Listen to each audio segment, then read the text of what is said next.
what we're now seeing is, strangely, those that stayed in work to produce the food, they're the ones that are coming down with the anxiety. Do you think that's pressure related with regards to, I suppose, the needs of society during lockdown, in particular in manufacture of food and milk, etc., for yourselves? Do you think that the pressures on the employees and drivers for getting products from A to B, that's why we're seeing this anxiety issue? And I suppose the angle we're coming at it from is, do we think that maybe people might have taken stimulants more or drank more to deal with those pressures?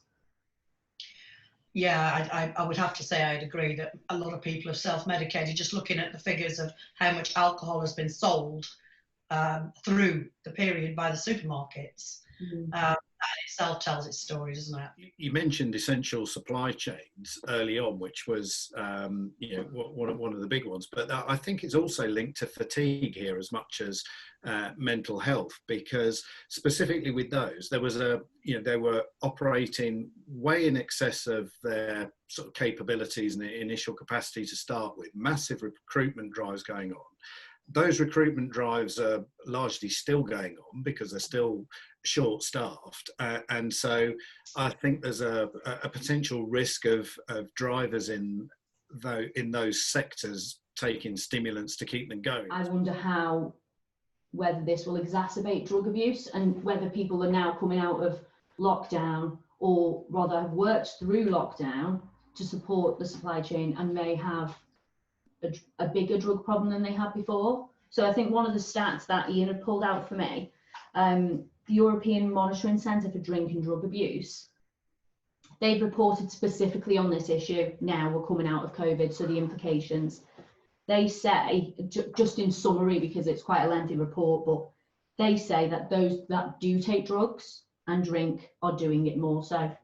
And like I say, despite the lockdown, where fewer people should be driving and moving around, we have seen this sharp increase.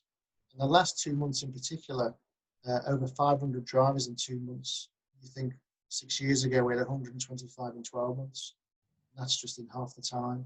So it's a really shocking stat. From a mental health point of view, obviously, people who've been furloughed have got various anxieties. We know alcohol sales are up, and you mentioned that sort of alcohol use and drug use was up too. So all of these people who've been furloughed at home for the last few months, they're now coming back into the workforce. So have they got used to, it may be that they had occasional use at the weekends, and it maybe wasn't enough to make them question their ability to perform at work, but now they might have got used to taking a great deal more because they didn't have any other obligations, so they're now coming back into the workforce. I think it's starting to become widely accepted now that as the furlough scheme gets unwound, there's going to be quite significant job losses, so an increase in anxiety about job security is potentially going to cause people to start self-medicating again with drink or drugs. So I think from an employer's point of view, those are some of the key issues that employers need to be aware of